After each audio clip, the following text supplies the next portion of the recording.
This episode is brought to you by Amazon Prime. There's nothing sweeter than baking cookies during the holidays. With Prime, I get all my ingredients delivered right to my door, fast and free, no last-minute store trips needed. And of course, I blast my favorite holiday playlist on Amazon Music. It's the ultimate soundtrack for creating unforgettable memories. From streaming to shopping, it's on Prime. Visit Amazon.com/Prime to get more out of whatever you're into. Hello, Disney fans. Riding the Tower of Terror alone? With Single Riders, you never have to. Our app connects Disney lovers, making sure you're not alone when the hitchhiking ghosts need a lift. With Single Riders, we want you to find your boo before the first jack-o'-lantern even thinks about smiling. Or is it a watermelon? Either way, we're helping you beat the rush. We have a special offer code for you, Boohoo. Now, we want to be crystal clear, it's not Boohoo as in I'm alone on the Matterhorn. It's Boohoo, as in who will be my boo at Mickey's not-so-scary Halloween party? Yes, we're aware it might sound like someone crying because they are alone. But let us assure you, it's not that. It's a play on words, not a commentary on your love life.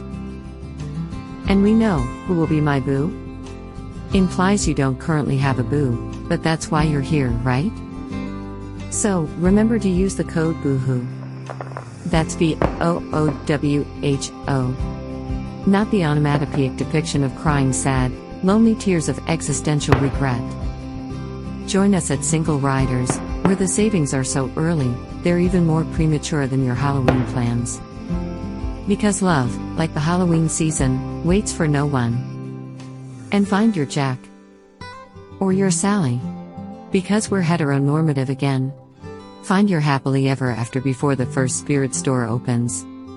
Single Riders.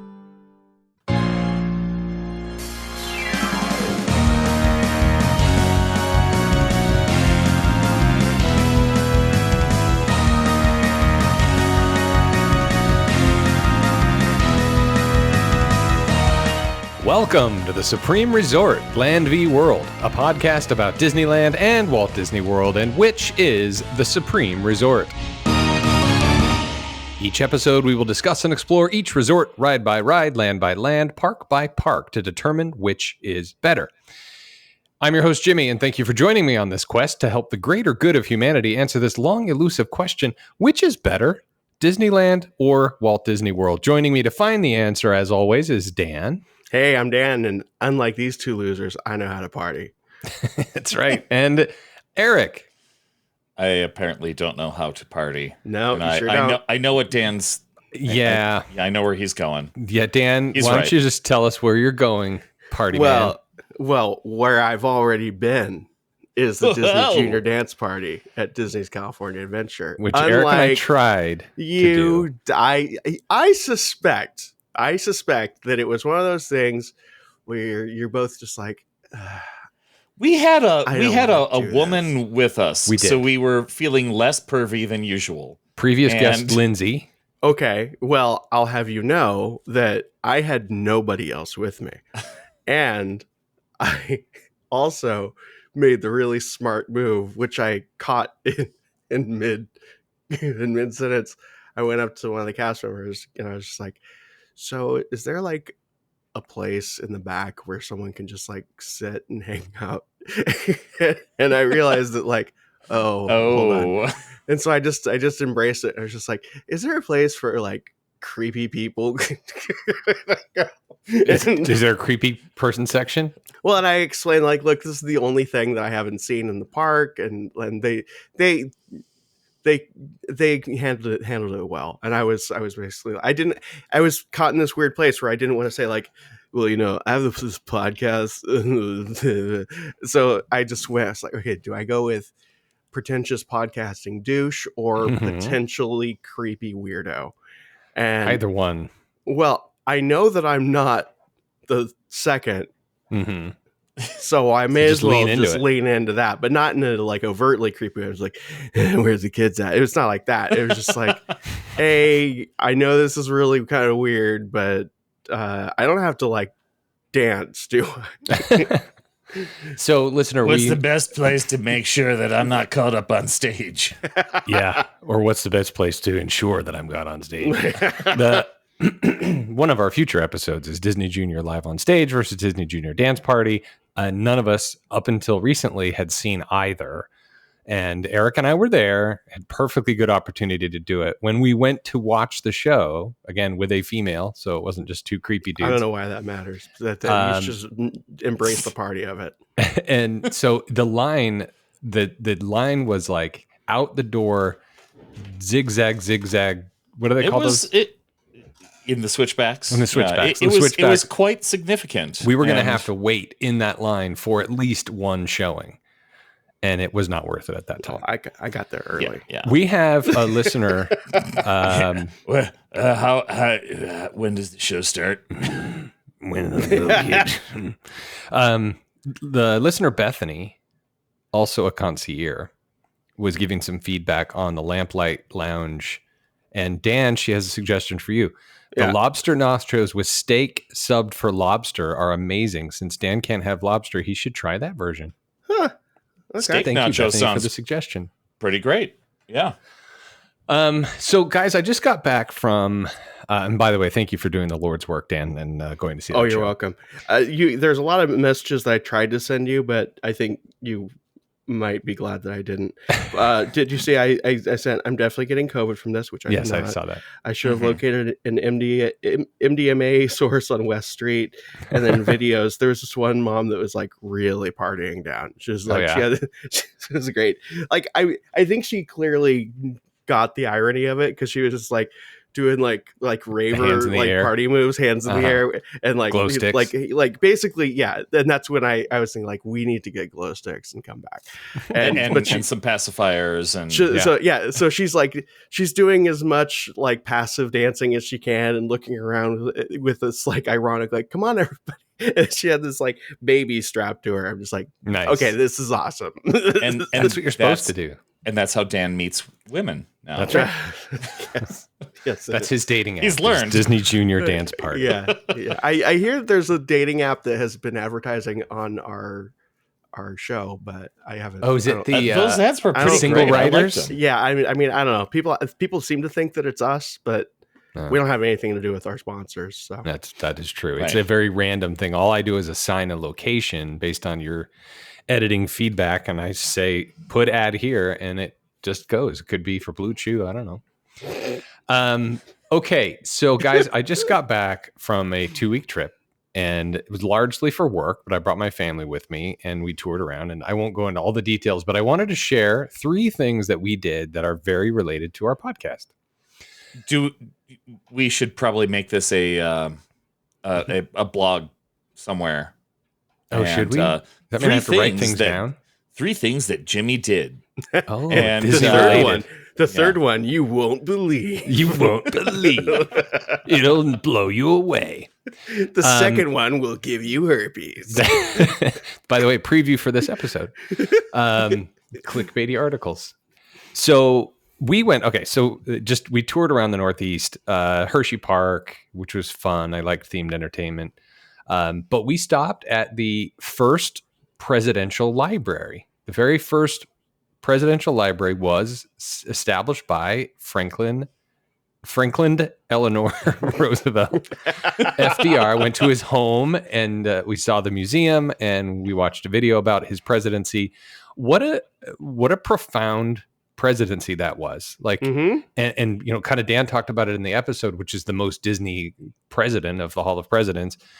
And FDR, for sure, what he was able to contribute to the country, what we know today, the things that he put into place, call him whatever you will about political whatever. Mm-hmm. And he served 4 terms almost. It's kind of weird. But anyway, the most Disney president. So I saw his house, and we went to the Smithsonian in Washington, D.C., to the American History Museum. And there's a current exhibit called Mirror, Mirror, which is effectively how Disney theme parks reflect society.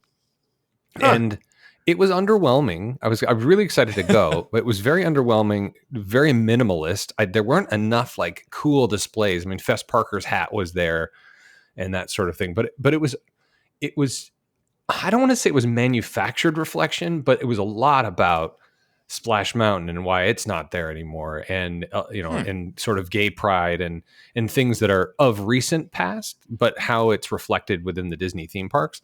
And it was, I mean, I read everything, I went through the whole thing, I took a bunch of pictures, and it was interesting, but I was expecting a little bit more like, look at this really cool Disney artifact stuff.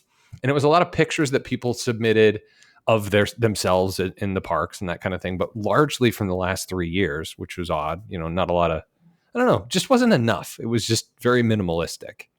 Well, maybe they heard our episode and they're like, oh, we need to make an exhibit.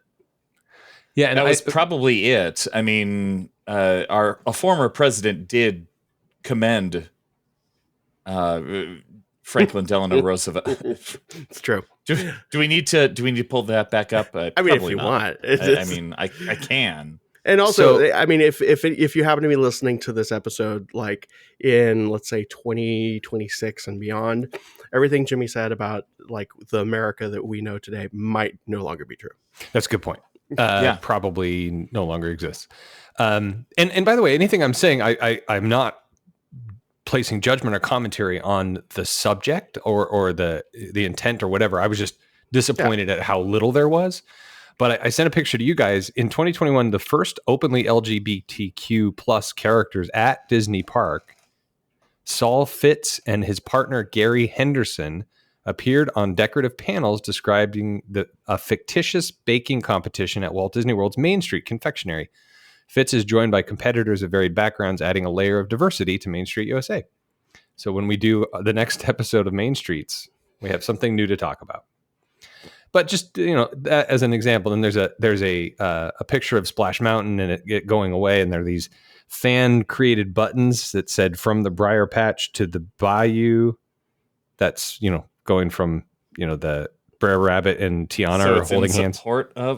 You're getting rid of it, and then the next one is "Time to be moving along." These are fan created buttons, that kind of thing.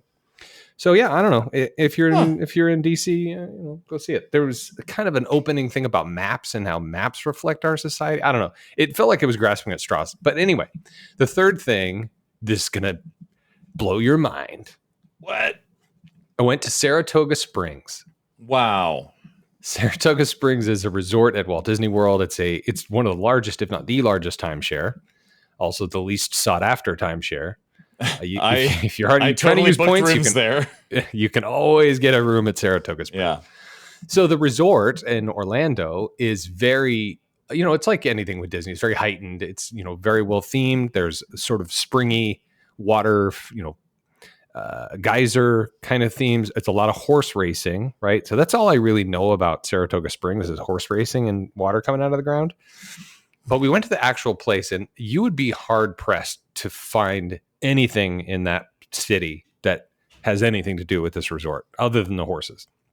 The architecture you don't see. I just didn't see it. I didn't see what Disney saw to create this resort.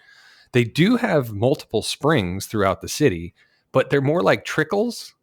And it's like what we did, we industrialized it 100 and something years ago. They mined the carbonated water because this is naturally carbonated water coming out of the ground. Huh. Okay. And so they mined the carbonation and they just effectively destroyed what was that natural phenomenon. It's still there, but kind of as a trickle. And so feeding the horses soda water was good. I don't think it was for that. I think it was for mining the carbonation. But anyway, it's naturally minerally rich. So there is a geyser down on one of the rivers, and it's spouting. It's just a little spout. It looks like a water fountain spout. It may be going up 6 feet in the air, but there's so many minerals in that water that it builds up the mound it's on by like a couple inches a year, kind of like a giant stalagmite. But anyway, it was kind of cool. There's fountains everywhere. You could just drink out of these natural springs coming out. And it was all very gross. It tasted like iron. And was there like a weird, like cartoony 1920s millionaire with a satchel grabbing the water as it came out of I would absolutely hope so. Yeah. But anyway, that was Saratoga Springs, and I was disappointed by it, but it was cool. Anyway, that's it. That's my three Disney-related things. Where's Michael Eisner? That's right. Also, we saw Aladdin on Broadway. before Disney related things. It was cute. And we saw Harry Potter and the Cursed Child. More on that in another podcast. Which one? I don't know. It was all right. Here's my review. Ready for that? Here's my review. Unrelated to Disney. Harry Potter and the Cursed Child. Have you ever been, listener, and you can answer me in real time. I'll give you a chance. Have you ever been to a restaurant that's like on the top of a tower that rotates? The restaurant rotates. Have you? I heard a couple of yeses. Yeah. I heard a no. Anyway, so imagine a place like that, or maybe if there was a restaurant at the top of the Statue of Liberty, just as an example. The food quality is kind of not really relevant. It doesn't really matter what the food tastes like because you're not there for the food. You're there for the experience of the atmosphere and the spectacle, right? So, So say what you just said because your internet had a stroke. Oh man, probably still recorded, but all right, we'll see. Which part did I lose you at? The food doesn't really matter, and then, food doesn't really matter. That was it. So you're there for the spectacle. You're there for the you're there to see what you're there to see. You're not there for the food. So that is my review of Harry Potter and the Cursed Child. It is incredibly beautiful magic. Like, it's clearly stage magic, but what they did, without spoilers, is they basically made this an 8th book.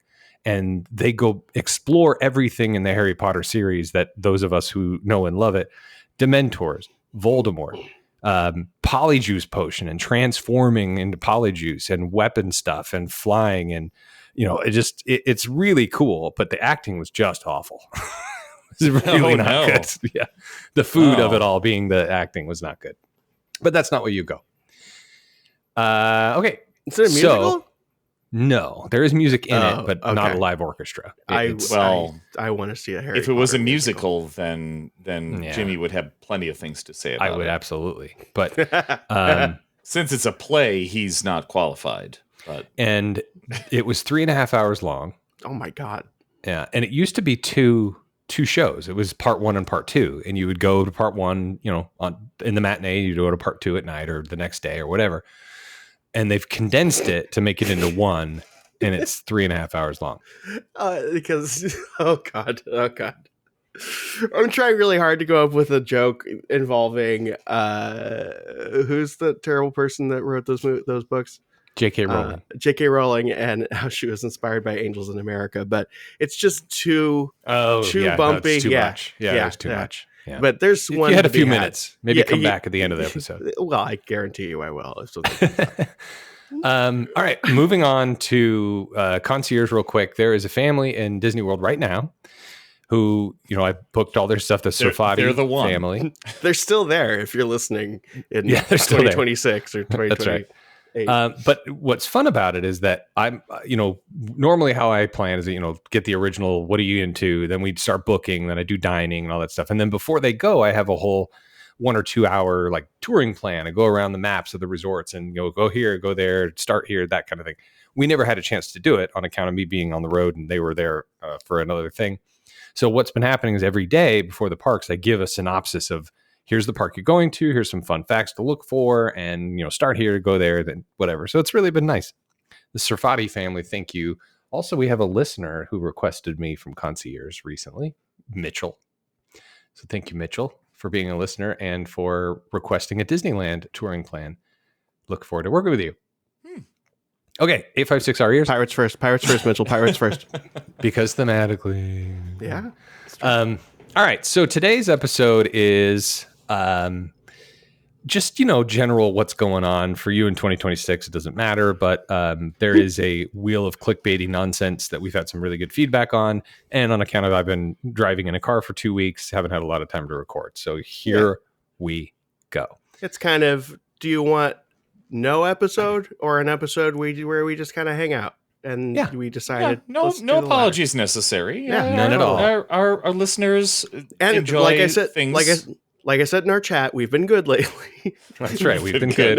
We've been talking about episodes. Things. Yeah. We didn't have an episode about which hot dog is the best or anything. Not yet. We still haven't done condiments or kids meals. We were good.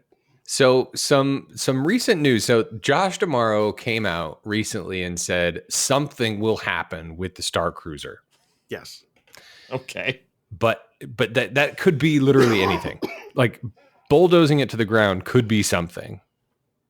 That is true, and you would certainly hope that they wouldn't just leave it there like river country or something, an abandoned for a tax few shelter. decades.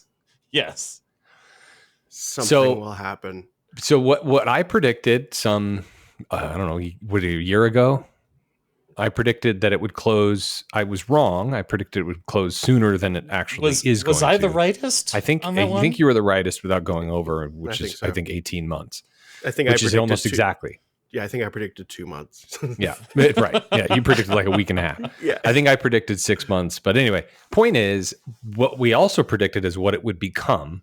And I think we've done this more than once, but I stand by it being a hotel with theme park access, with the occasional cruise where you get enough buildup of demand and you have an occasional, special, ticketed event where it's 2 days and you have the whole thing as it exists today. Yeah, that's my prediction. Those actors have to be, from everything I've heard, those actors were tremendous. Yeah. Yeah. And they did such a great job of like all day improv. How can you like get rid of them? This is probably the best gig they've ever had. And we can't do away with this experience. Well, they have done. Well, I suppose. Yeah, but what are the actors going to do? Are they going to go to the job they had before? Or are they going to work at, Epcot as Streetmosphere or back to TGI Fridays where right. they're just the wacky I mean, there's a medieval times right around there. That's true. Yeah. Okay. I suspect. Okay, no, let me try this again.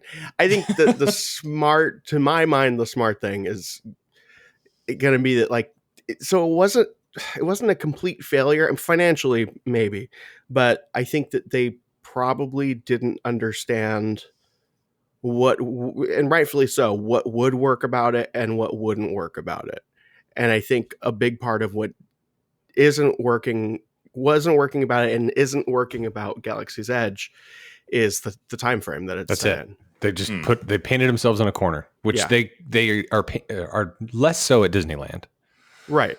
And maybe less so now in Orlando because the experience is not there anymore. So perhaps they're going to open up Mandalorian and other things. But I think the real smart move, based on just what I've seen, because it looks like I've seen a lot of videos on it, and it looks objectively like something that is super, super cool and super enjoyable for someone who isn't me.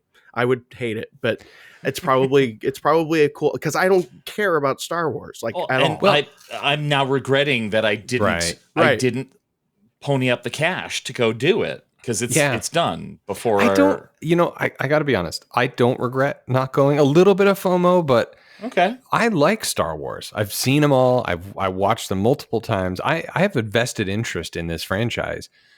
And what I think was innovative with Disney, it was incredibly innovative and something that we've been asking Disney for a long time. It's like, give us something new and exciting and immersive. And granted, it's existing IP, but it's still something that's different. Mm-hmm. The problem is, like we said in that episode, is to your point, Dan, you've got this many people who like Star Wars. I'm holding my hands out about a foot apart. Mm-hmm, mm-hmm. And then there's this many people an inch apart who really want Star Wars and can actually afford to do this experience. It was bound to end. Right. There's not enough people to fill those rooms. Granted, there's only 100 rooms, but there's not enough people who have the money and the interest. Well, it was bound to fail. Of that chunk, there's also a big amount of people who don't like this specific storyline and in fact really hate it. Sure. Yeah, and that's a good point. I think what they did that was smart, and I think hopefully we'll see this happen in Galaxy's Edge and by extension whatever this Star Cruiser becomes, is they focused on characters we've never met before. Right. Like they just played with the universe, and they were like, okay, this person could exist in this universe. This situation could exist in the universe. We still have the Empire or the First Order or whatever we're going to call them as set dressing, as like a background, and like we still have Jedi stuff as like extra stuff that's like the Star Wars, story specific Star Wars stuff is still general enough that it's like, we're going to talk about the Force. So, and here's the Force ghost of Yoda, and here's this and that. But like, I think where they failed was in assuming people cared about that, like those 3 days before the 2 movies. And in addition, like first, that's just a stupid move, but also like get characters who are like, I think the characters on the Star Cruiser need to be completely contained within the story of the Star Cruiser, and we need to build interest in them. Yeah, one could maybe be a stand-in for a Jedi-like character, you know, so we could still have that stuff. You know, there could be analogs to characters that we know, and I think the audience is smart enough to go, that's basically Luke Skywalker. Right. You know? Sure. And by the way, that's what we've been asking for, is not only, you know, the immersion of it, but there's a lot of new characters. You're you know, building out like they were doing with Galaxy's Edge. I don't know if you remember this, but there was a character opening day that was brand new, and she was like she was integral to the story. But nobody cared. I think so. Yeah, but nobody cared. So you know, they were not because there. They didn't make her the focus. They were like, oh, and here's Rey's friend that we kind of sort of have an idea of. Like, why not make V, if that is, I hope I'm getting the character right. What maybe make Modana, that character the stand-in for our Rey character.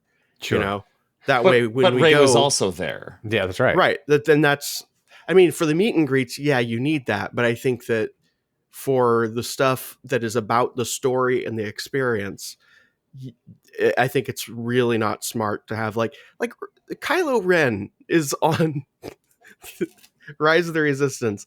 And sorry, spoilers for a movie that came out like 10 years ago. He's dead.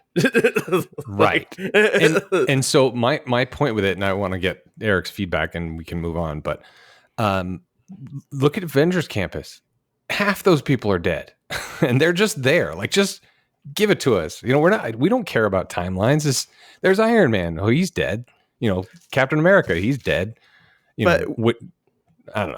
But with the Avengers Campus, they have some kind of like plaque or something somewhere where they're like, oh, by the way, this is where like all the timelines kind of, all the universes, multiverse kind of converges you could here. None of it matters. I don't know if they even have a plaque like that. I don't know if they do. But yeah, they've made it very clear. The concept. They've made it very clear this is a separate thing. And sure, it's great. Everybody loves having the newest character show up there. So when we get a few more episodes into Secret Invasion, I'm sure there'll be something else happening, and they'll say, "Here, this person's at the Avengers Campus." Great, yeah, but you're right. Ben Mendelsohn's going to show up. Literally Ben Mendelsohn, yes, and I would be there because I love Ben Mendelsohn. He's a phenomenal actor. By the way, Secret Invasion, holy crap! I haven't seen it yet. That second episode was a tour de force of acting. I'm not going to lie. Oh man, I haven't watched episode 2 yet. I was in based on, well, it being a thing that's on, but episode 1 was pretty great, and I'm looking forward to episode 2. But yeah, you should. It's that Sam Jackson's got some chops, man. Okay, so Derek, what's your thought on what Disney's going to? It's going to be something. What is this hotel going to be? It's got to be. I mean, we've been anticipating this for a while. It has to be a hotel at some point, right? Right. Like what? Most people don't hotel hop that much. I think that this is an opportunity to have maybe they just keep it as it is, and you can just leave Hollywood Studios, go through that back route, and then take the quote transport up to the hotel and go in and have a drink and then leave. Why not? I think people would do that to explore it. And what logically makes the most sense, again, I've said this before, but just in case, keep it as it is. Keep the restaurant as it is, but it's it's open with the priced menu. Keep the rooms the way they are. Some of the best food From what I've heard, some of the best food in Walt Disney World. Yeah. And, well, because you have to pay $5,000 to show up. It better be good. Yeah.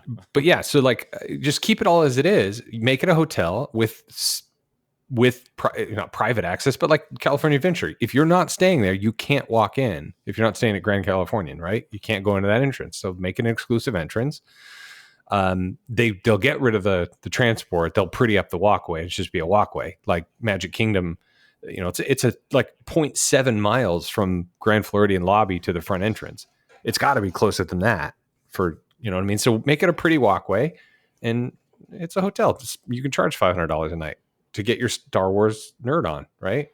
I suspect it'll be a hybrid of all of this, where it'll be like straight up hotel for like the slower times, if those still exist. Mm-hmm. And then like maybe like story-based Star Cruiser sort of stuff, like once a month or build once up a the week demand, or something. right? And I think that they will probably, I think what I would love to see is them have like a progressive storyline where like, yeah, there's these characters that exist on this ship, and there's characters that come in from outside. None of them are from the movies, but they're all related to the movies. We could have maybe cameos from Chewbacca or whatever. You But- kind of Call him have Chewbacca. Chewbacca. You have to. You have to have those. That's the Chewbacca from problem with Boston. Galaxy's Edge is it's not enough of what we see. Yeah. You have to have familiar. Well, yeah, but I think that if you have enough familiar sprinkled in, then you can also just play with the story and maybe even get people back of like, oh, I want to see the progression of where does this go next with these characters. Sure. Yeah. You know, I mean, it's a lot of work to write that in the dialogue and whatever. yeah, we got ChatGPT. It's not that hard. It's a good point. Yeah, but there's a writer's strike, so Yeah. And all right. that's why they have a robot now to write That's their right. dialogue. By the way, Have the robot in the room write the dialogue. the The opening room robot. the opening credits back to Secret Invasion, the images are done through AI. Like they just typed in the thing. That's why they look so weird. Huh. Because they typed in a thing into AI and say, like Sam Jackson as a scroll or whatever, and it's just all the images are from AI. It's a very cool, very creepy intro to the episode, and I like it. I think it's less of a story than anything Disney. The media are like, well, let's make a story of it. I mean, that's why we're talking about it. But, Right. But yeah, I like it. I don't know. Yeah. All right. Well, watch it if you're in 2026. It was like 30 movies ago.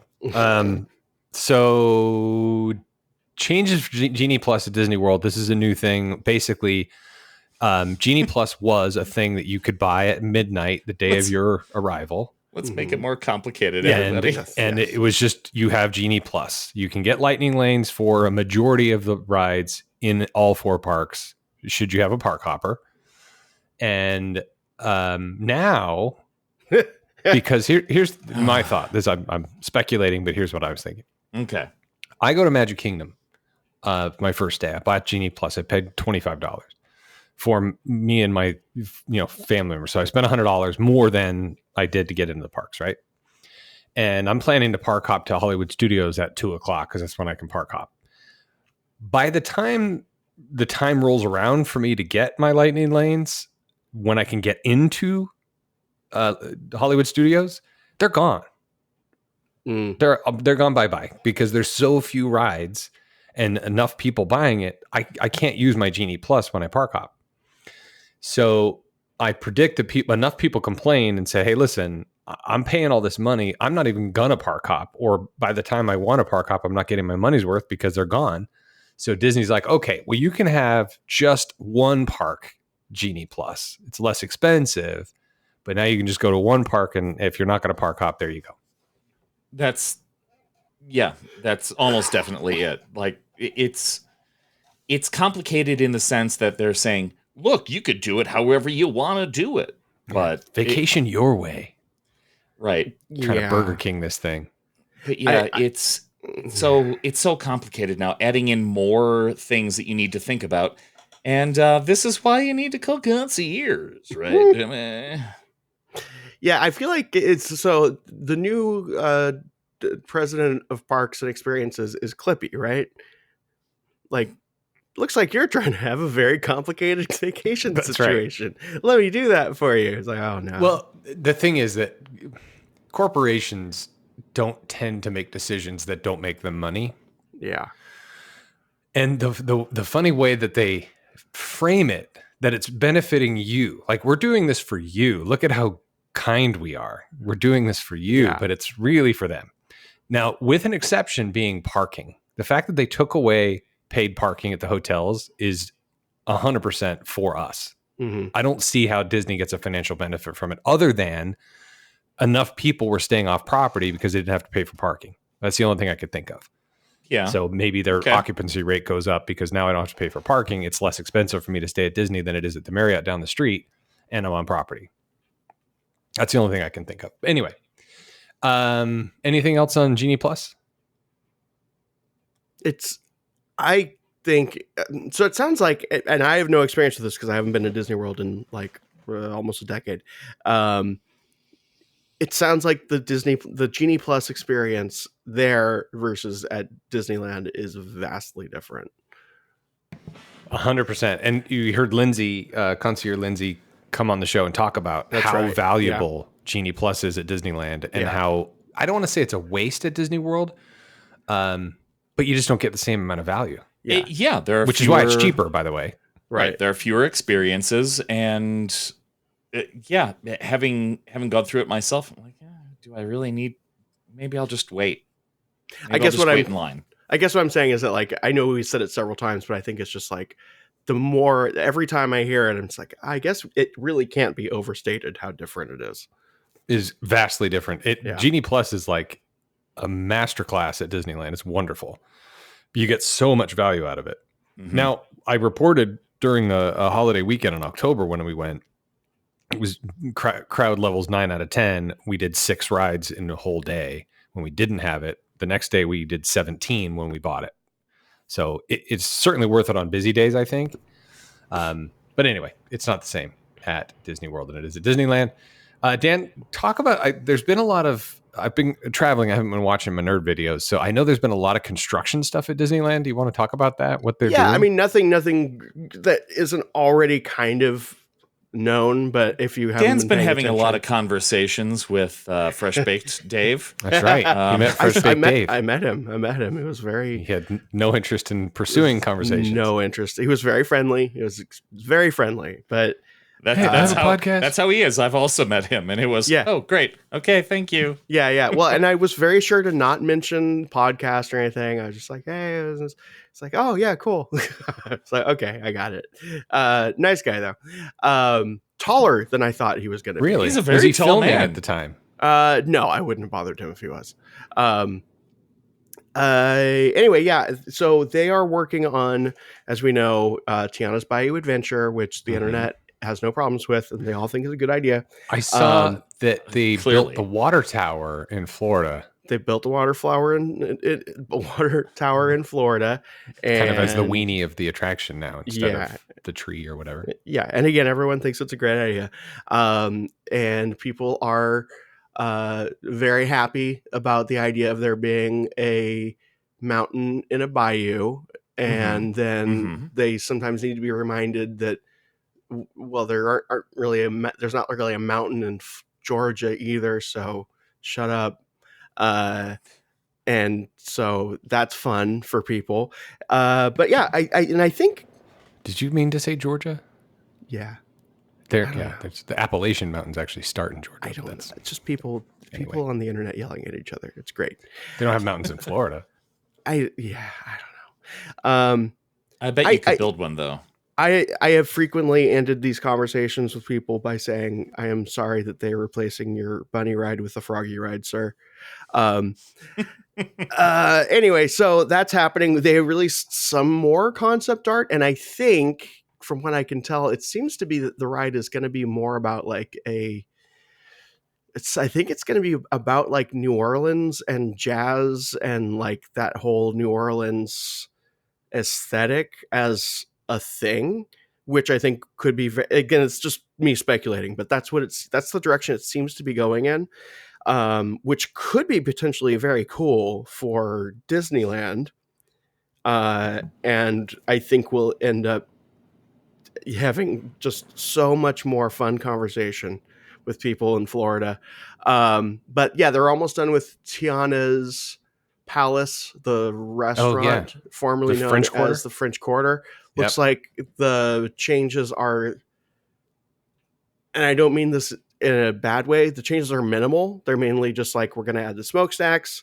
Here's the place where Tiana could possibly in the concept like art meet and greet. is going to be waving at you. I think the direction they're probably going to be going in is just like Tiana walks around and visits you and sticks her fingers in your mashed potatoes and stuff. And Everybody's dream. Yeah. yeah, it's like, what's this? You squish. I made here. I made this to you. Oh my god! with her fingers, like the way Ron DeSantis eats pudding. Right, Rhonda, little Rhonda. However, and San Francisco is looking good, and it's looking like a lot of people are upset who were upset about the change are going to probably show up and be like, it may as well just be this. Like nothing major, just sort of like, oh, instead of it being Cannery Row, kind of, now it's this themed area, kind of. It's not that different. Yay. Yay. What But about the tree? That's the thing I think is going to end up being the sleeper hit, because they have been working on that thing. So it sat dormant for some amount of time. But my feeling is that they've been actively working on this. Like when they talked about, okay, it's going to be the Adventureland tree, and that sounded like something that if they were going to do it in the same haphazard way they have done these before, it would have been reopened in like 2 months. But they are actively working on this thing to the point where so many of these construction videos are like, what the hell are they doing in there? Yeah. So are we going to have to relitigate? Is that what you're thinking? I don't know. Oh yeah. I mean, I think just for content, it's certainly a good idea. But I think people are going to be surprised. I have no information. It's just based on how this could have gone if it was going to be just a really cheap reskin, which it would be open now for summer, right? If that was the case. The speculation is there's this overarching, I think, initiative to tie in the Society of Explorers and Adventurers to more stuff. Right. So I feel like, and we talked about it, I think, on the Tarzan episode, that this will be kind of associated with C, and that they're developing a Disney Plus show about the Society. I hope they handle that well, because there are ways that it could go very, very poorly, and then there are ways that it could go extremely well. It needs to be again, subtle. It's what we've been asking for is original IP, something new, something creative, something that is not purchased. It's original IP that people want, and they'll still complain about it. And that's a fair point. Yeah, it is completely generated IP that has nothing to do with anything. It's just this fun backstory that they've put into various rides around the world. Yeah. Tower of Terror in Japan. Yeah. And some people like it, and most people don't know what it is. And that's fine. Right. Mystic Manor in Hong Kong. By the way, Jimmy, I landed on something that I think you'll approve of on the hub crawl, which was and this is a spoiler for a potential future episode. Oh yes, that won't be coming out for a while. And that is Paul F. Tompkins as Harrison Hightower. Oh, brilliant! Right? Wouldn't that be great casting? Sign that petition right now. We got to get him on board, and we'll get him on the show. Yeah, there we go. Well, just a master of the English language. That Paul man. F. Tompkins. He's so brilliant. He's wonderful. He's so brilliant. He is pretty great. By the way, what is the hub crawl? Ooh, it's on a different network. I have no idea. I'm gonna do this the way that we have done it on episodes of the hub crawl. That's a good question, Eric. Would you like to answer it?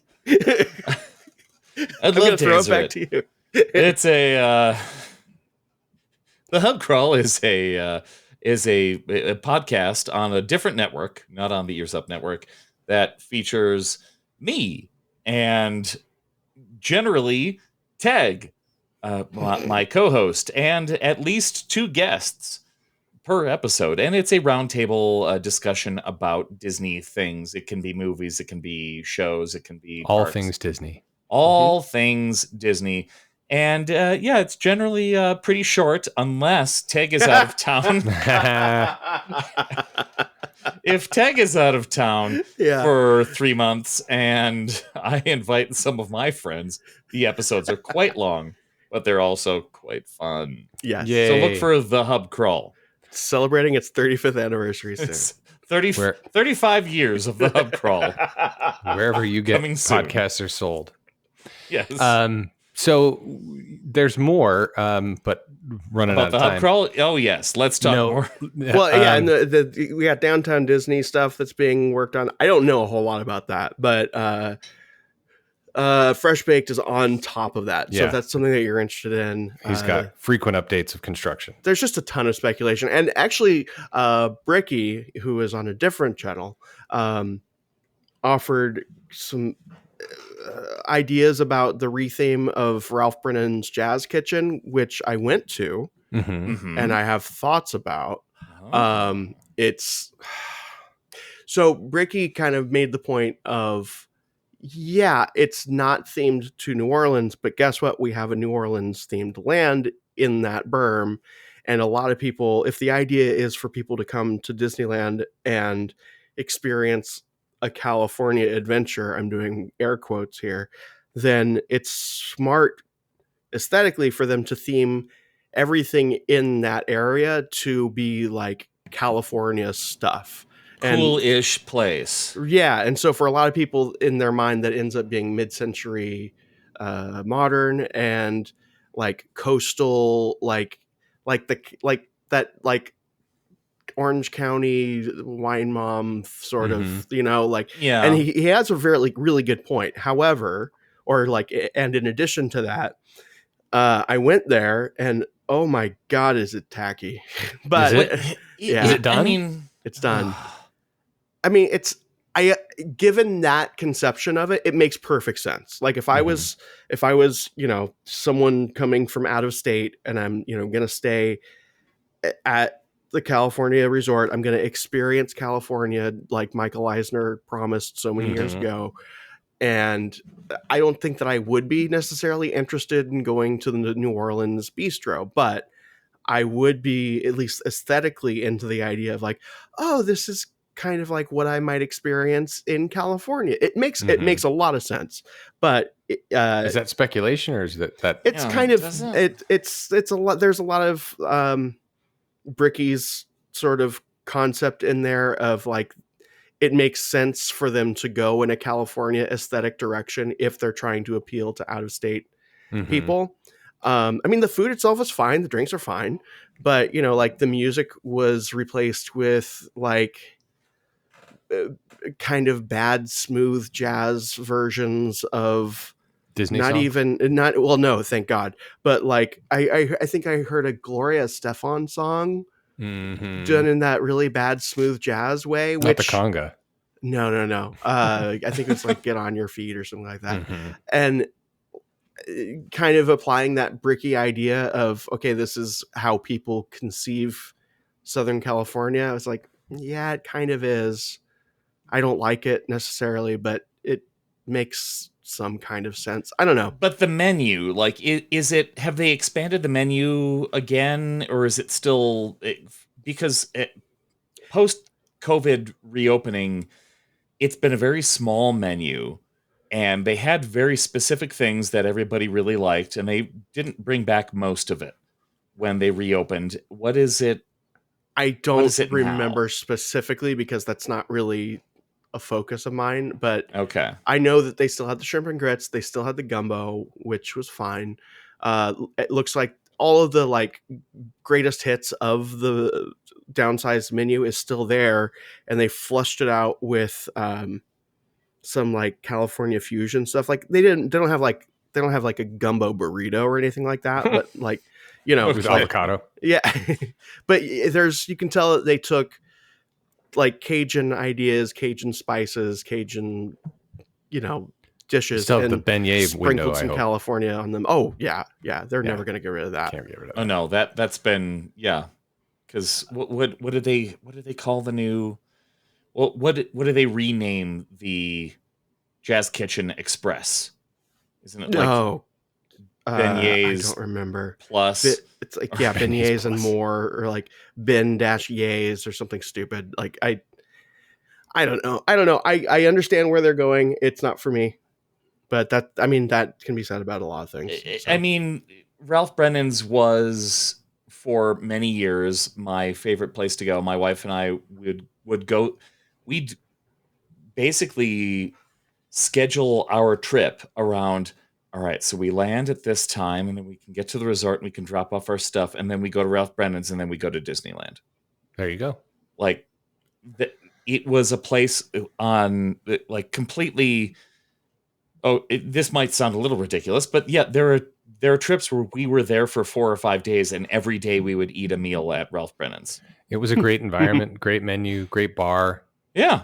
Oh, we the bar went is there. The three of us went there. I think the first day we were there for Supreme Con, I want to say. One of the Supreme Cons. Yeah. The three of us were there, and yeah, it was nice. That was before the transition started happening. And the last time I was there, they didn't have the bar area open. They just had the upstairs area that was already whitewashed, and they had pictures of New Orleans-ish things on the walls. Like, here's a trendy looking thing that reminds you of New Orleans that you might find in your cousin's house. Okay. Yeah. Well, let us move on. Did you see the Rogers the musical, Dan? Did you watch it? I have not, but it is open, and from what I'm hearing at least from the reviews on the YouTubes that I watch, it's kind of it's the good version of what you're expecting it to be. Well, that's good, because that was, for those of you who don't know, Rogers the musical was introduced as a concept in Spider-Man. Hawkeye.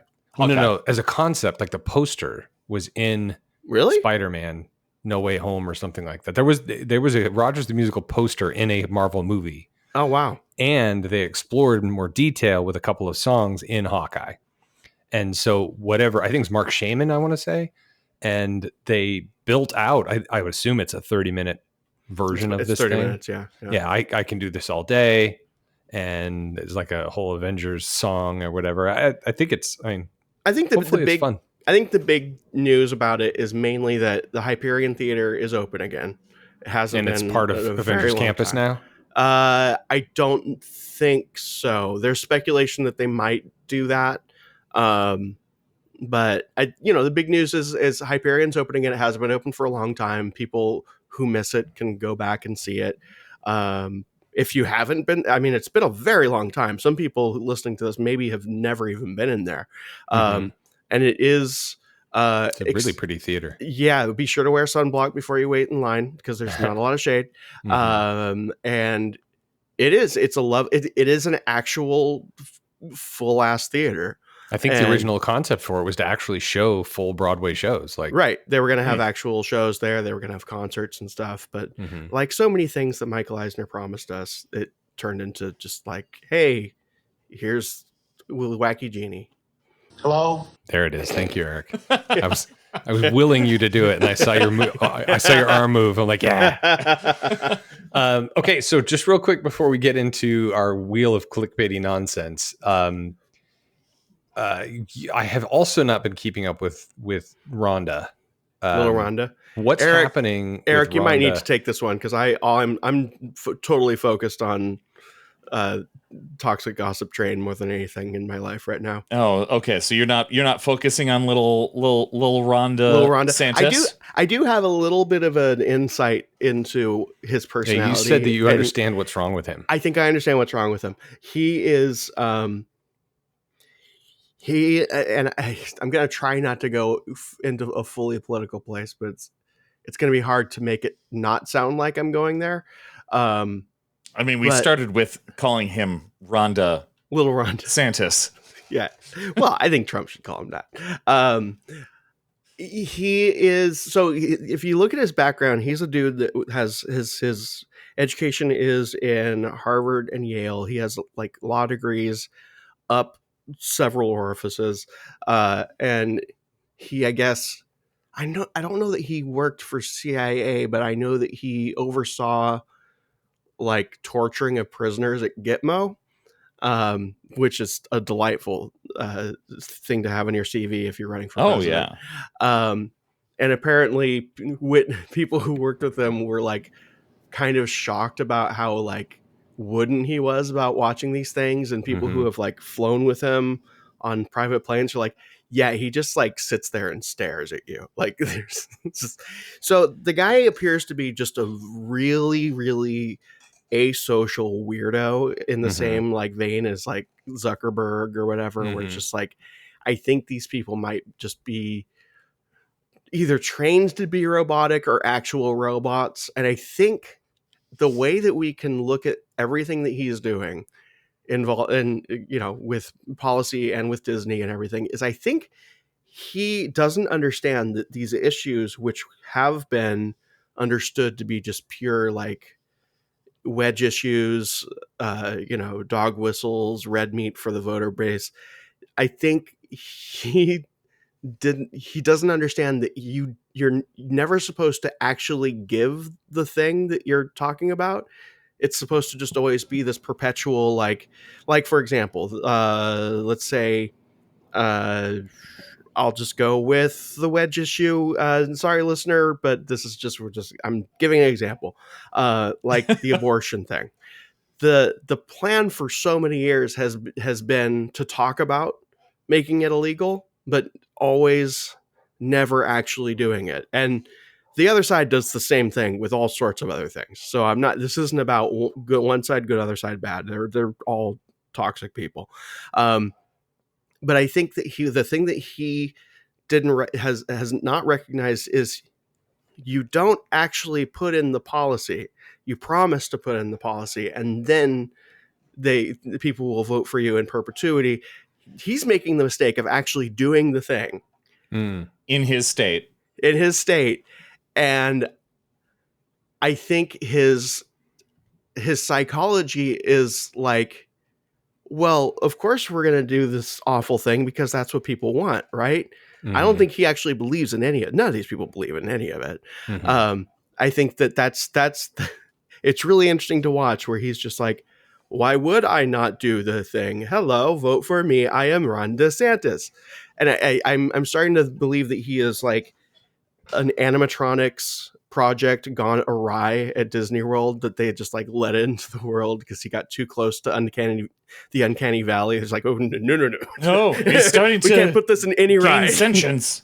Yeah. Anyway, vote Little Rhonda 2024. So is the last I heard is that the countersuit was being pushed. He's trying to get it pushed till after the 2024 election. Yeah. And Disney's like, no, during the convention. No. Yeah, right. But anyway, any other news on the Disney front with Rhonda? Not really. I mean, recently there has been basically there's a lot of rewriting history with both Ron and Don, about their responses to the pandemic back when that was news. Just the way that they handled certain portions of it, and now they're trying to rewrite things to make themselves look the way they think people want them to look. When we all know that one of the big reasons that Trump lost the last election is because of his response to the pandemic.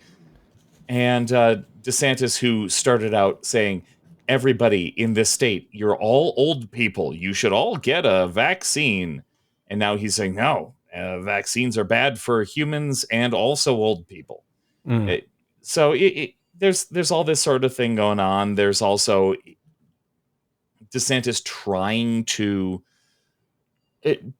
make himself seem like he is pro LGBTQ, but also being trying to straddle that line during literally during Pride Month, when there have been warnings from the LGBTQ plus community saying, don't go to Florida, and some people saying, no, we have to go to Florida. We have to do our gay days at Walt Disney World.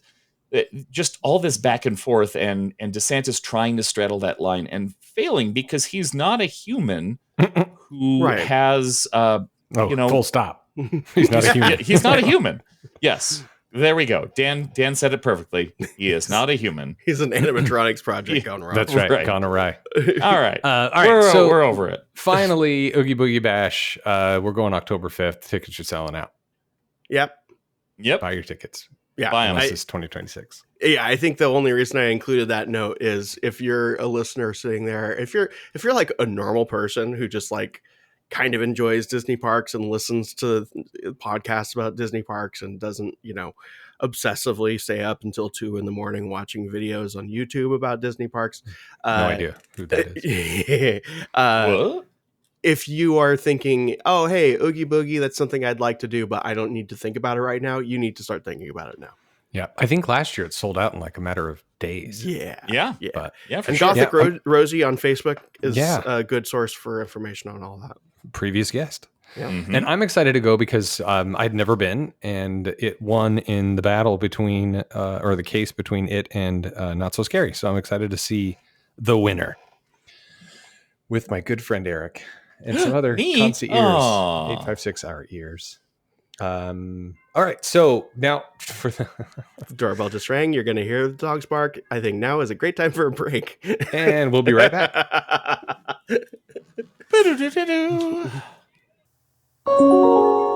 Your attention, please. The wrongs we must right. The fights we must win. The future we must secure together for our nation. This is what's in front of us. This determines what's next for all of us. We are Marines. We were made for this. Well, hello there. It's the frozen head of Walt Disney again. I'm here to try to guilt trip you into listening to another podcast here on the Ears Up Network, which I rather enjoy. It's called Scraping the Ball. It's a podcast where Jimmy and Dan from the Supreme Resort are joined by their friend Audrey to watch and review straight-to-video Disney sequels. Here's a clip from the latest episode, available now. Once the video phone is fixed, because Ruben gave her some aloha, or Lulo gave him aloha. I don't remember. Is but aloha a sauce on the sandwich? Now I'm confused. It's whatever. May as well be. Audrey, we've established aloha is everything. It's like Smurf. Oh, gotcha. Pass me some of that Smurf sauce. Oh. Wait a minute. No. I mean, whatever. Says Smurfette. Whatever you're into. Hey, so Papa Smurf could say that too. It's true. I got to say, that's quite the innuendo. If you're a listener to the show and you enjoy the more absurd or weird elements of it, you'll love Scraping the Ball. Of course, now that I've said that, I think I might understand why you aren't listening to it. Regardless, it exists. People seem to like it, and you might like it too. And remember, if you can dream it, you can do it.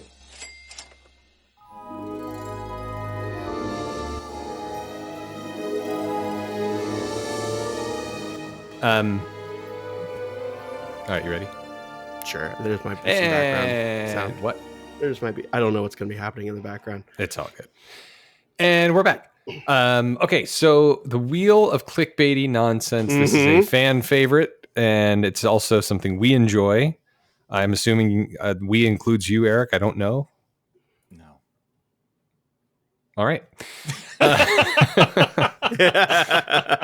So Dan has collected a series of clickbaity articles. We're now up to 57. We have that 57 we haven't gotten to.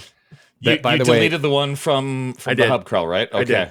now none of these are previous. You've eliminated all the ones that we've done. Did you do a clickbaity on hub crawl? We sure did. Sure did. Or sure will have did in a few episodes. I'm suing. Stealing our IP. Hey, I invited Dan on. He did the thing. Okay. Dan is Dan. I did Dan things. Yeah. So this is all new. If you've listened to the Hub Crawl or previous episodes of the Supreme Resort Clickbaity nonsense, this is new. Mm-hmm. These are all And 57 new articles. I'm about to do a lot of talking, so if you two want to explain what it is and how it works and the selection process. So I don't know your theory or your selection process for the articles. I'm just assuming you scour the internet for what appear to be clickbaity articles.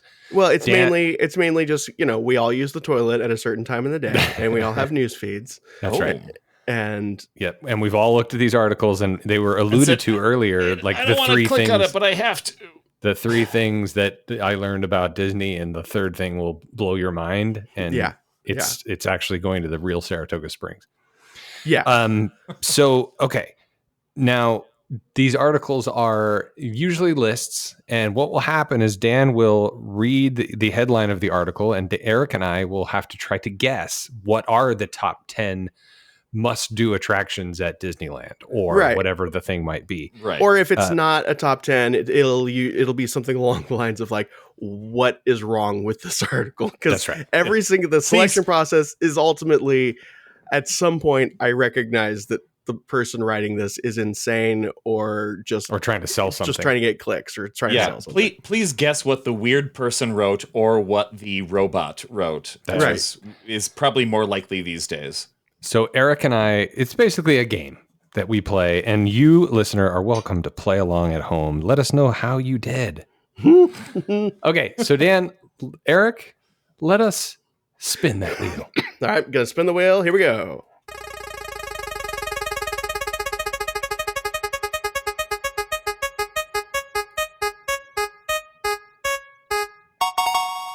Okay, let's see what we have.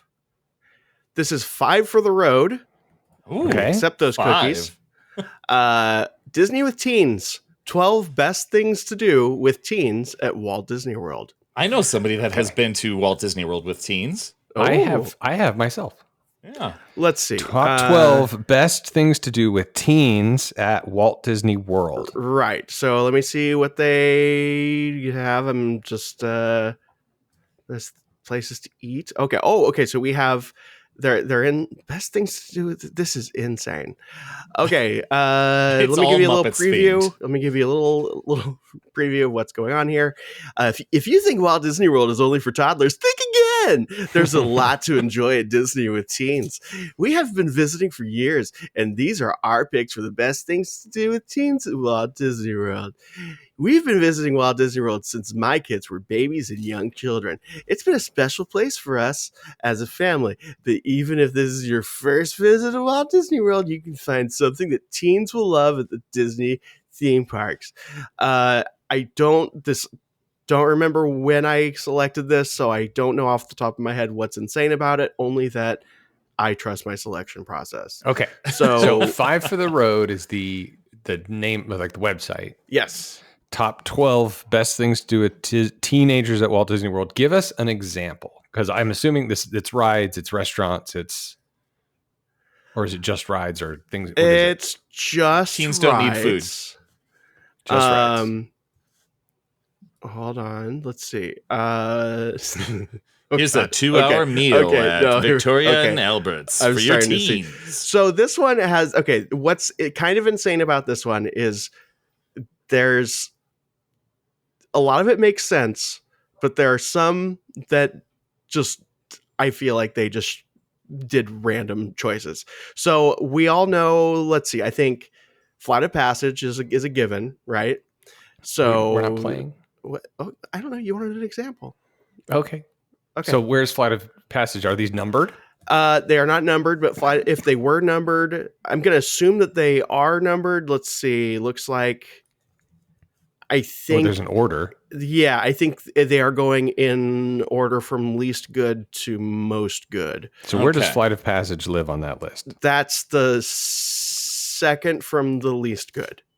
So number 11, let's say. Number 11. Yes. Okay. So,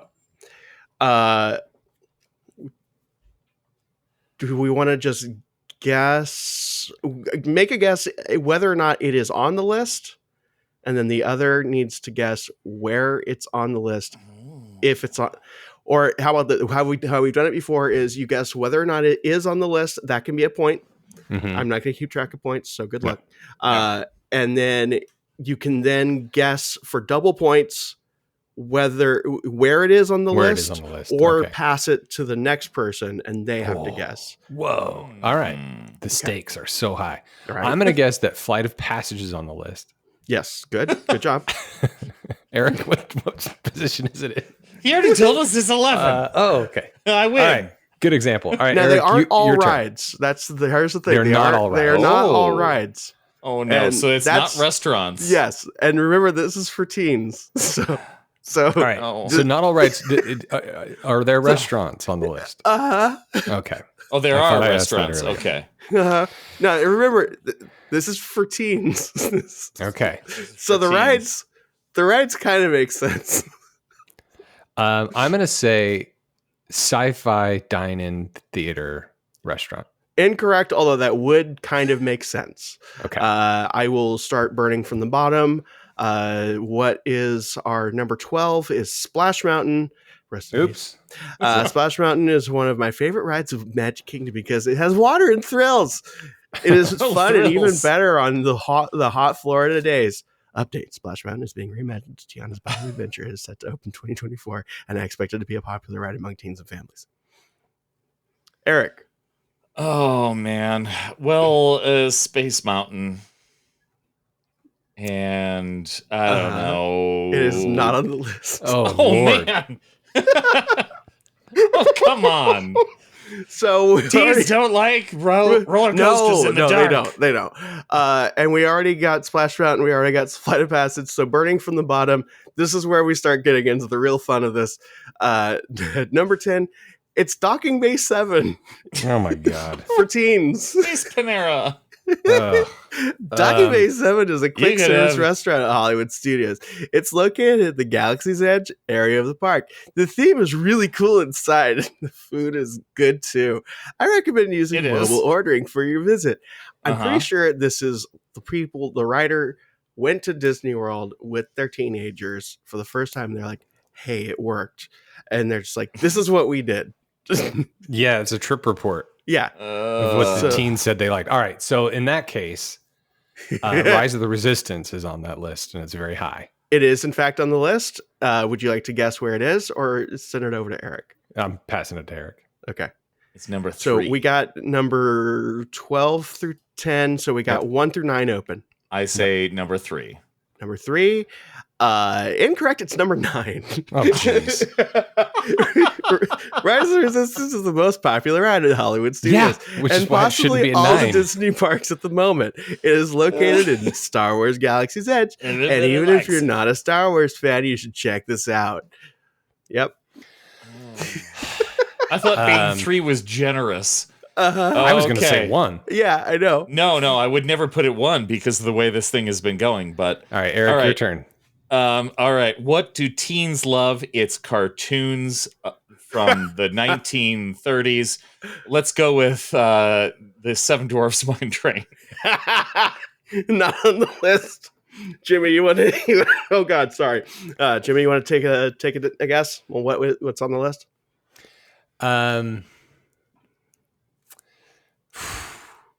Big Thunder Mountain. Okay, there are some. I'm going to just say there are some obvious ones, but we're getting real close to them not being there. Thunder Mountain is not on the list because why would it be, right? No, nothing at Magic Kingdom. Is anything from Magic Kingdom on this list? There are things from Magic Kingdom, but not Splash Mountain. All of them makes all of them make sense. Test Track is number 8. Yeah, Test Track is at Epcot and is also a popular attraction. Although once Guardians of the Galaxy Cosmic Rewind opens, it'll be less busy for thing. At Test Track, you build your car and then it gets tested on the track. Yep. We got 1 through 7. All right, Eric. Man. Okay. So let's see. So we're back to tell you what, if you want to guess a non ride one and you get it correct, regardless of placement, That's going to be like triple points, even though I'm not keeping track of Oh, points. man. Well, you see, where I was going is Jungle Cruise is not on the list, but you know what is Skipper Canteen, the restaurant that makes you feel like you're on the Jungle Cruise. Ooh, it is not. However, Jungle Cruise is? No. However, because why would it be? There is a canteen. Ooh. And just remember who it's for. So for teens. Yeah, so they can't get into the obvious one. They means they can't get into Trader Sam's. Trader Sam's, and let's go ahead and say that Galaxy's Edge is a given. So Oga's. Okay. Yeah. That's a canteen. But if you want to guess the one canteen that is on this list, it's not what other canteen? Jacques Lindsay's. No, it's not. I'm going to leave it on the list. I'm going to burn from the bottom. We got Pirates of the Caribbean, number 7. Okay. Pirates of the Caribbean is an all ages ride, but we always make a point of riding it because it's one of the Disney original attractions. From the ad tracks to the song playing during the ride, this one has to be on your list when visiting the parks. Jimmy, it's all you. 1 through 6. Safari. Kilimanjaro Safari. Not on the list, Eric.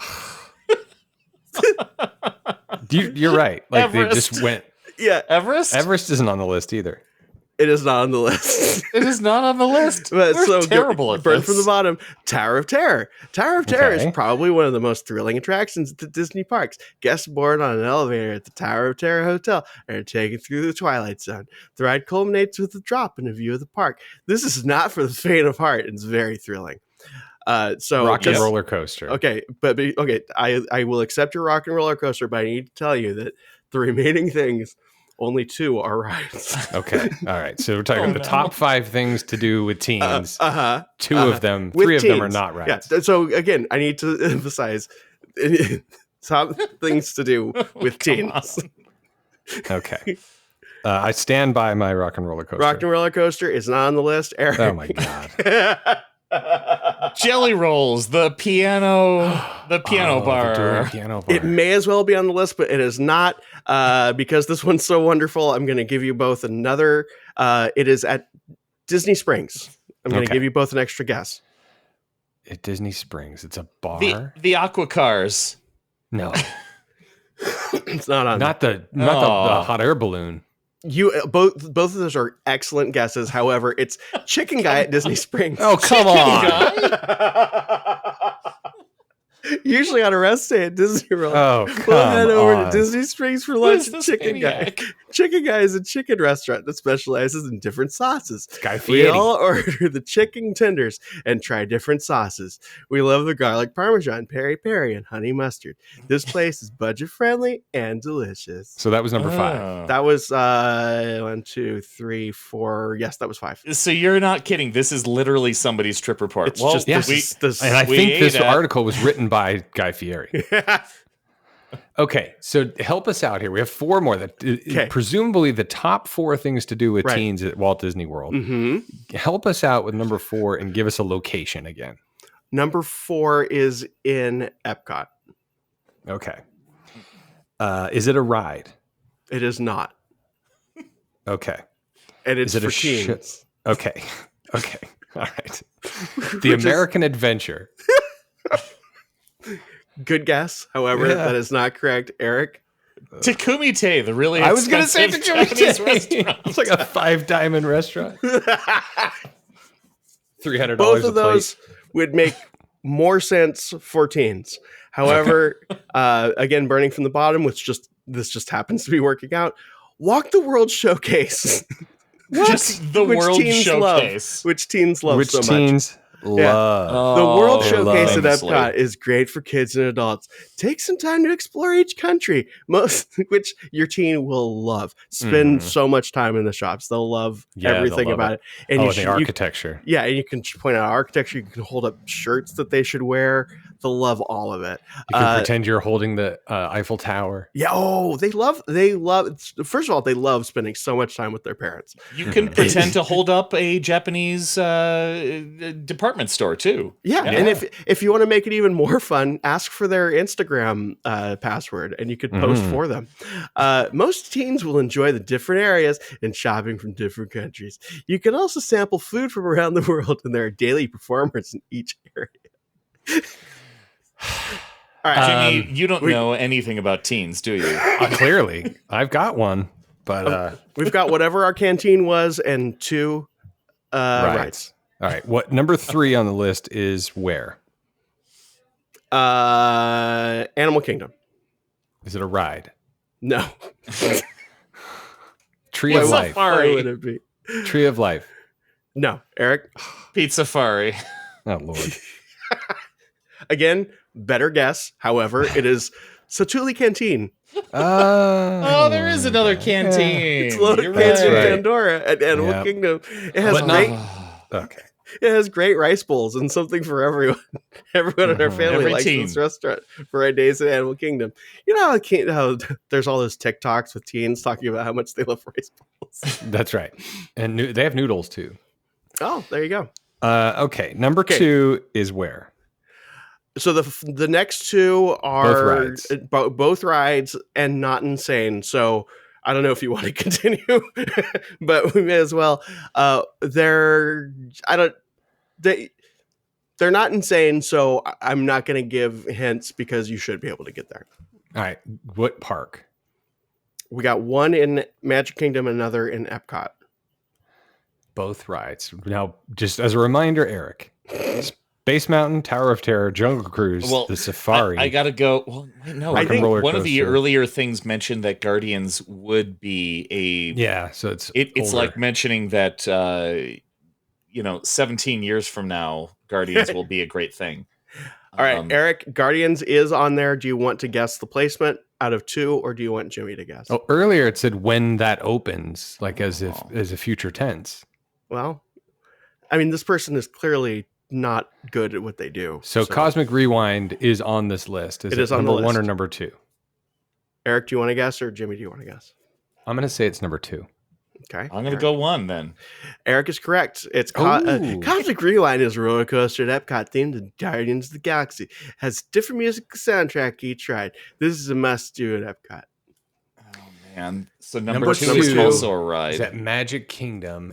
So Eric, just as a reminder, it's not Space Mountain, Thunder Mountain, Jungle Cruise. No.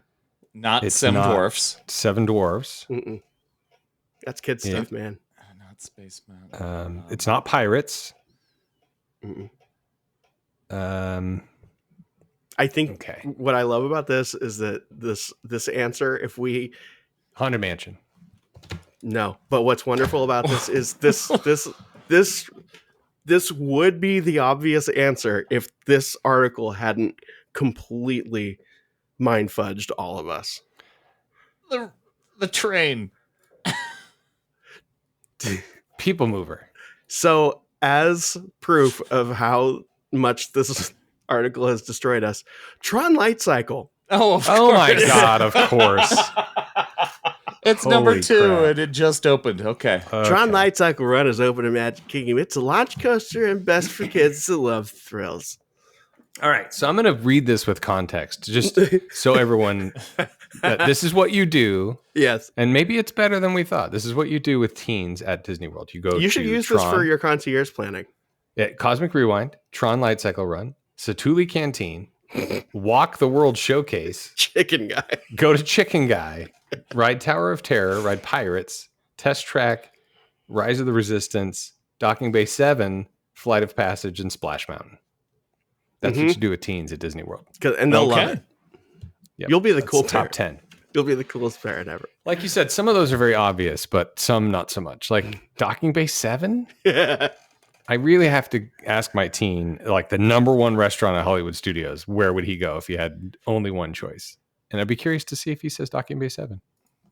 Yeah. Let's find out next episode. Yeah, stay tuned. Okay, let's do another one. Oh, man.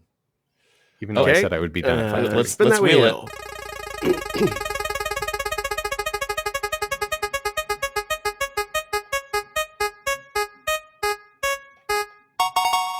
Oh, and there's a theme going on here. This is from Kids on a Plane.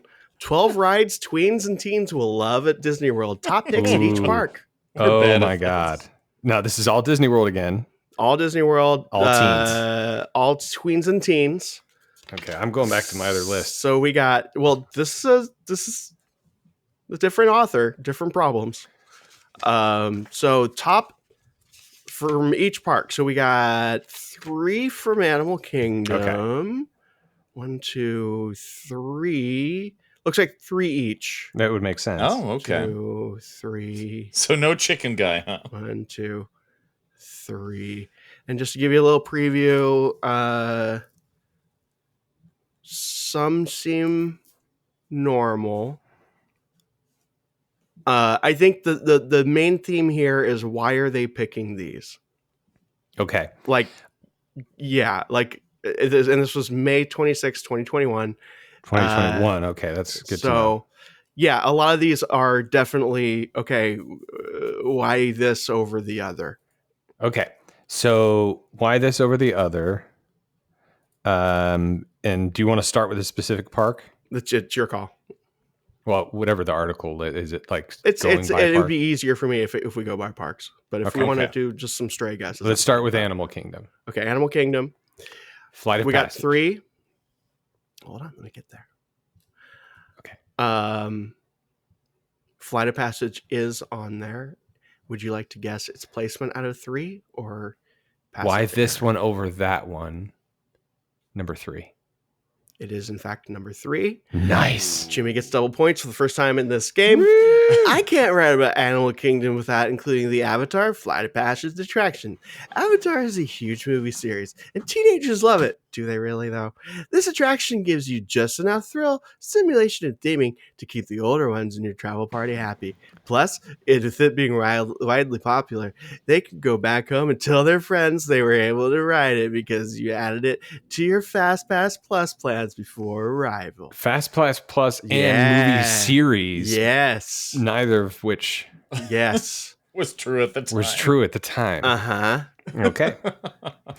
Eric, it's your turn. Animal Kingdom. Man, so we're sticking in Animal Kingdom. Well, Everest. Jimmy, since you did so well, let's say is Eric? Do you want Eric to try to guess number 1 or number 2?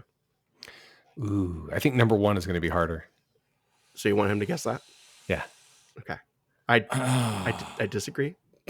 But okay, let's see what happens. Well, then I'm going to stick with Everest because it's a roller coaster. Correct. That is the reason. This thrilling themed Yeti-inspired roller coaster is one of the most intense rides in Walt Disney World property. So you'll have a thrill-seeking teenager in your family. Expedition Everest needs to go on your list. Speed-wise, it's faster than any of the mountains of the Magic Kingdom. Going forward, backward, and getting wildly close to the Yeti. You certainly want to make sure your teenager is on this one. All right, so number 2. Okay, so Flight of Passage and Everest. So in that case, clearly it's Finding Nemo, the musical. I'm going to say, I would have said Safari, but I'm going to say Dinosaur. Oh, no. You actually were correct. It is Safaris. Ooh. Oh. I don't know about you, but it's very rare that my teenagers enjoy a trip to the zoo. But the zoo? Oh, no. Not a zoo. But on a Kilimanjaro safari bus in Animal Kingdom, they sit back and chill out while taking in the information and scenery during this. They're on their phone. Let's be honest. I'm so chill when I'm on. I'm sure. Yeah. What park are we going to next? We are going to pack up and we're going to get on one of them friendships. We're going to go over to Disney's Hollywood Studios. Clearly, even though there's no doesn't know you can't take a friendship. I know. All right, Hollywood Studios. Funny. Eric, you go first. Rock and roller coaster. Yeah. Nope. It's not. Oh my lord! Come on.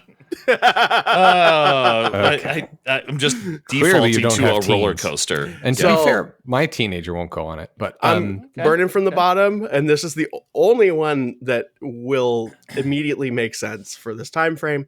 Twilight Zone Tower of Terror.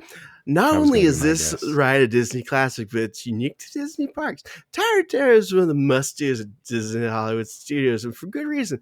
I like how my Your my voice. blogger voice gets more and more drunk as I go. It's not even on purpose. As you board into the elevators, Everybody, for extra floor. drunk content, just put it on like half speed. Oh god! You quickly realize that your surroundings are haunted, and you're questioning your outcome. This is unique in that each ride does not follow the same drop pattern, so riding it multiple times give you a unique experience each time. So you got number 1, number 2 left. And we're at Hollywood Studios Rise of the Resistance. Yes, you're there with teens. What is your teen most excited to do? Rise of the Resistance. No, Jimmy, you're there with teens. What is your teen most excited to do? No, I gotta say again, Jimmy, you're at Hollywood Studios with your teenager. What are they most excited to do? Star Tours.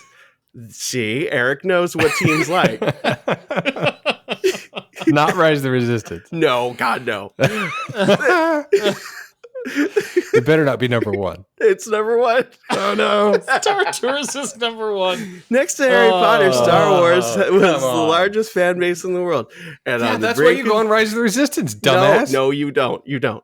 And on the brink of the opening is Galaxy's Edge of the Hollywood Studios. The hype Did you say brink of the opening? Yeah. Oh, it wasn't open yet. This is 2021. So this isn't 2021. It was not updated really. in 21, not well, but okay, that makes it even more fun. Okay. Star Tours is another unique attraction in that you don't have the same mission experience open in each 2019, for God's sake. Yeah. Well, anyway, this was written not then. Well, then in that case, it's not going to be Mickey and Minnie's Runaway Railway. Well, that would be something that teens love. What's the last one? This. One Man's Dream. Indiana Jones Stunt Spectacular. That might make more sense. Maybe, I don't know. I don't know that this one is insane, but it's definitely a why this over the others situation. And you haven't said it so far. Oh, is Toy Story Land open then? Well, that opened before Galaxy's Edge. If that's the case, then then I'm going to go with Toy Story Mania. That's correct. I know, not the most thrill-seeking ride on Disney property, but there's something nostalgic about Toy Story Mania that our family loves. This was one attraction that we would ride over and over and over. You get the point. When our twins were younger, now they love the competition factor and trying to outscore the rest of the family, competing for our love as we withhold it. Never mind. Anyway, that's Hollywood Studios. Let's move on over. Let's take another friendship over to Epcot with teens. We can actually do it. Eric, you're good at this game, so I'm going to let you go first. Epcot, top 3 things to do with teens and tweens. These are top 3. All teens love all of these. Okay, well then maybe number 3 is Soarin'. Soarin' is on the list, but it is not number 3. Oh, would you number 1? It is in fact number 1. This author thinks that your teens are moms. Soaring around the world. If you visited Epcot with your teenagers or younger, middle school age, you may remember soaring over California. Now with Soaring Around the World, you get an entirely new experience. Entirely new. This is one of the more general attractions, but it's still amazing. So it is perfect if you don't have a huge thrill seeker, but they don't want to ride the seas or Nemo with friends over and over again. As you hang glide, this is a completely sensory experience. And as in Disney fashion, doesn't leave out any details. This is an attraction your teenager will want to ride over and over. No, you get the point. I think the author's teenagers tolerated them riding it over and over. So based on that, I'm going to say Test Track is not on the list. Based on the thrill seeking. Well, Eric, do you think Test Track is on the list? I think Test Track has to be on the list because fast. But he said that Soarin', if something about non-thrill seekers, right? So I'm going to say Test Track is not on the list. Test Track is in fact on the list. Okay. Do you want to redeem yourself by guessing whether it's number 2 or number 3? Number 3. It is number 2. Ah. Another must-do. Test Track is perfect for those automobile-loving boys in your family. Not the girls. They don't like cars.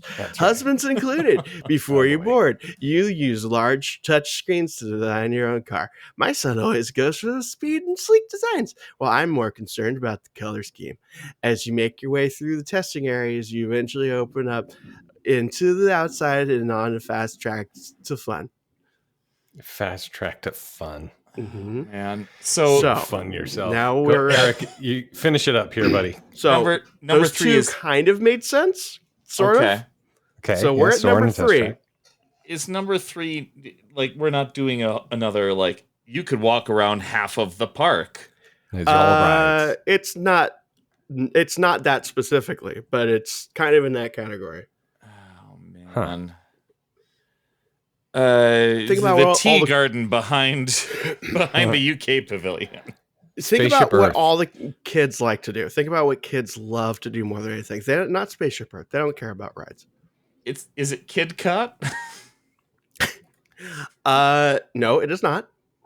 Is it a movie? So you're there again. You're there with your teen, and it's something that they're really excited. So excited. American Adventure. That it's number 3.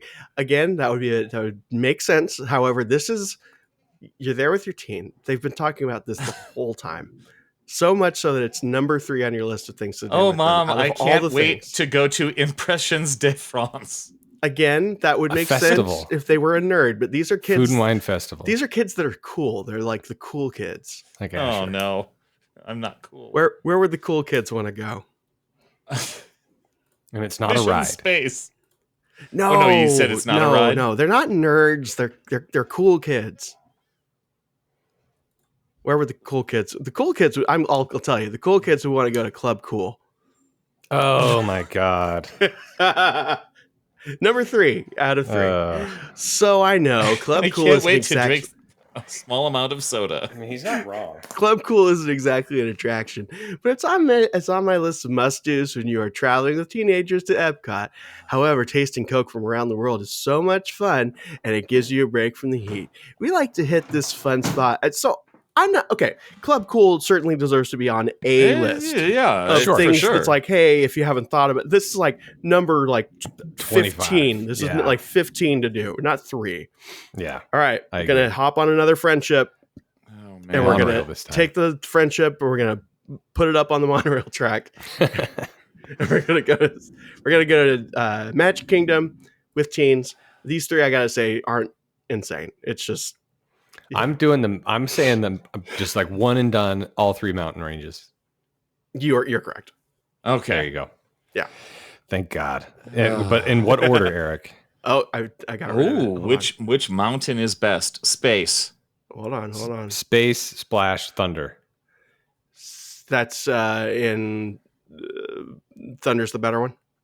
Or no, Space Mountain number 1, Splash Mountain number 2, Thunder Mountain number 3. You got it completely spot on. Nice. Ooh. Getting better. All right, let's do one more and then let's call it because I got to make dinner. Okay. I'm going to spin that wheel. Here we go. Jimmy lives in the future. That's right. If you're me or Dan. The thunder is rumbling is almost as loud as my tumbly. Okay. Good news. We got one from Diz Dining. Oh, I was worried we wouldn't get one. Diz Dining. Now we only have 53 more articles to go. So this one is more. Okay, listener, I don't know how much you follow these things, but Diz Dining is insane. And this is going to be less of a list than more of a sort of a where is it going? What's the speculation? So whenever you feel like you know where this is going, you just chime in and kind of, give us an idea. Hello. This is a lot more in that conceptual area. This is from June 18th, 2023. Diz Dining has been on a mad tear lately. So this is like Father's Day. This is Father's Day. And the headline is Disney Pixar lost its magic. Animation reign ends. Okay. So I'm going to just kind of I'm going to read paragraph by paragraph and give you some time to. Is this an article about Elemental? I was going to say. Let's see. I should find out first. Yeah, if it is. What are we doing in this game? I don't know. It's mainly just. I want to share this insane thing. Okay. Let's see. You might want to cut this part out, Eric, or if you don't, I don't care.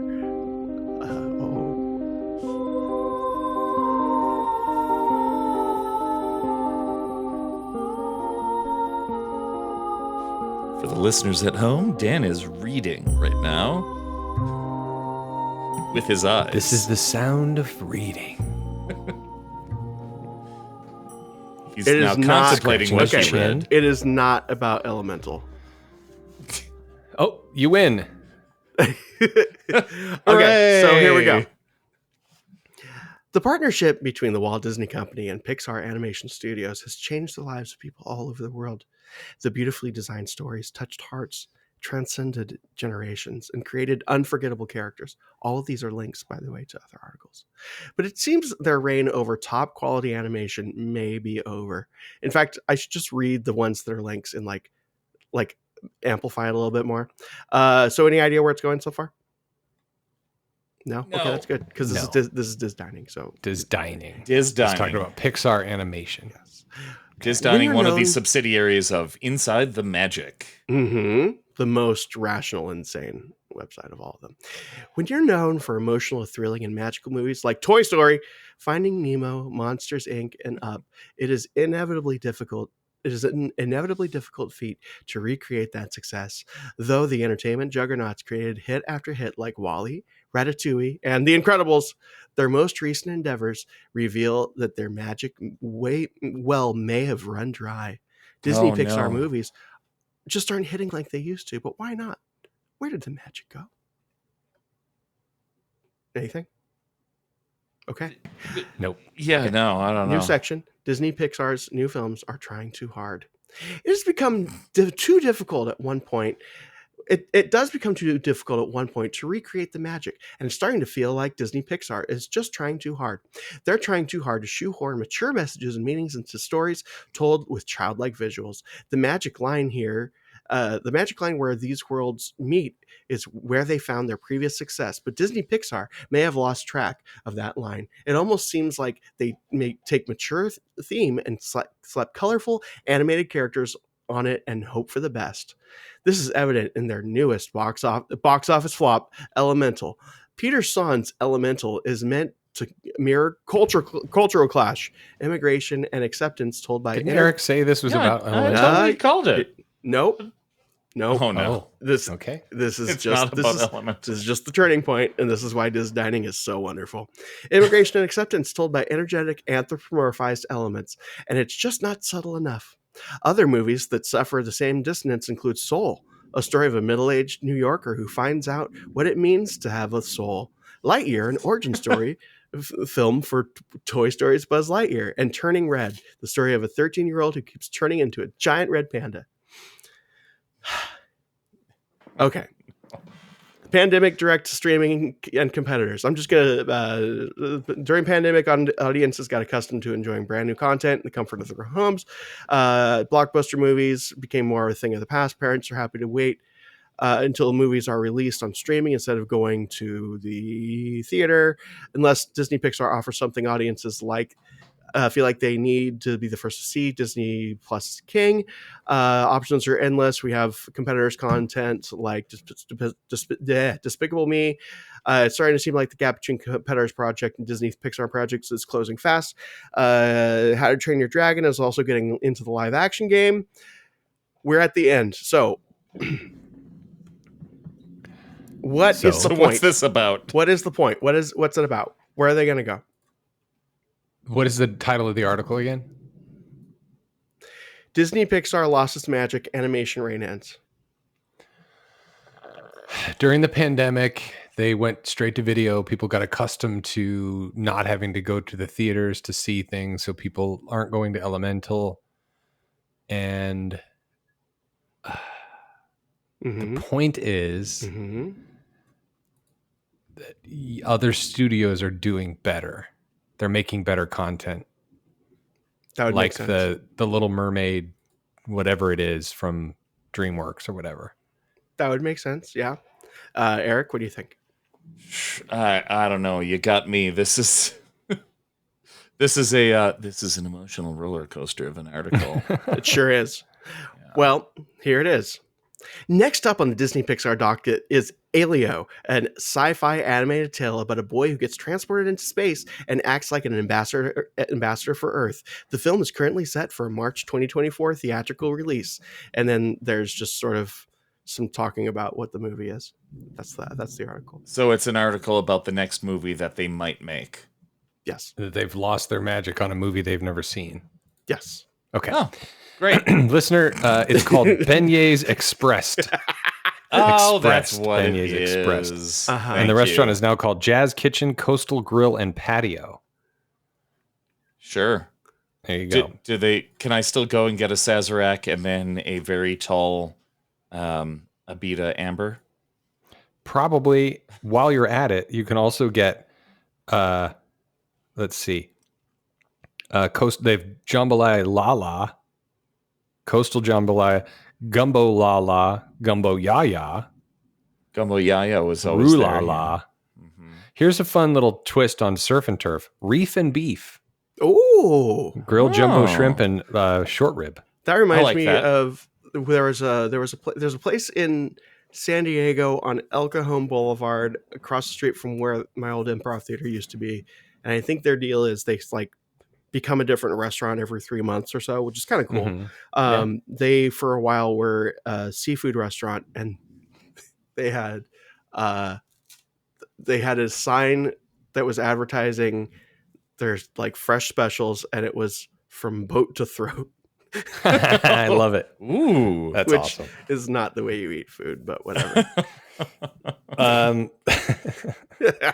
have had something else to say. Yeah. All right, everybody. That was the wheel of clickbaity nonsense. And just like most Diz Dining articles, it ends with a. That's right. Oh, that's why I clicked on this. Oh, okay. But thank you for joining us. We will be back on the 20th of July with a brand new Versus episode. You'll have to stay tuned to find out what it is. We know. But do I? Oh, yeah, we know. That's for sure. Yes. Anyway, thank you for listening. Thank you for all your support. Feel free to please rate and review our show. 5 stars would be wonderful. And we have other shows that are on the network that aren't the Hub Crawl. Ears Up in Depth, the Puny Pod, which evidently we said nice things about last time. You sure did. Mm-hmm. Nice things again. They're great. The Bantha Milk Podcast and Scraping the Vault, where we're back to doing Disney sequels. We just released Leroy and Stitch. Leroy and Stitch. It's not what you think. And you might have heard an ad for that during this. Yep, you might have. If it's helpful. So, and contact us. You have our contact information. I haven't gotten Ears Up. I haven't been in Ears Up email in quite a few months. So if you send emails there, me too. So you can send. So you can email Jason to. Yes, this is what we should do. This is what, yes, email Jason at earsup-podcast.com and let him know that we need to be sent our passwords. That's right. Please do that, by the way. Please do that. As many of you as you can, email Jason at earsup-podcast.com and ask him to reset our passwords. And tell us how to access Tell our us email. how to do it. I'm actually not joking at all, even though I know funny. it's a joke. Please like, do. That would be awesome. And if we had like 100 of you do it, that'd be wonderful. And it just make sure and like include in there that it was a call to action in this episode. Yes, that's right. If you've made it this far into this episode, do us a favor. Please send an do. email to Jason at earsup-podcast.com and ask him to tell us how to reset our passwords. We're not joking. Call to action, listener. If you want to do anything to support our show, forget about rating and reviewing. Just email Jason. And by the way, you have multiple email addresses, listener. I know you do. Send one from all of them. So that's how you reach us. We should try. That's right. You should, so that's how you reach us, is to email Jason at earsup-podcast.com and tell us how to reset our passwords. And until next time, be good to each other and rewind. Email Jason and rewind. What's the real thing? Court is adjourned. There we go.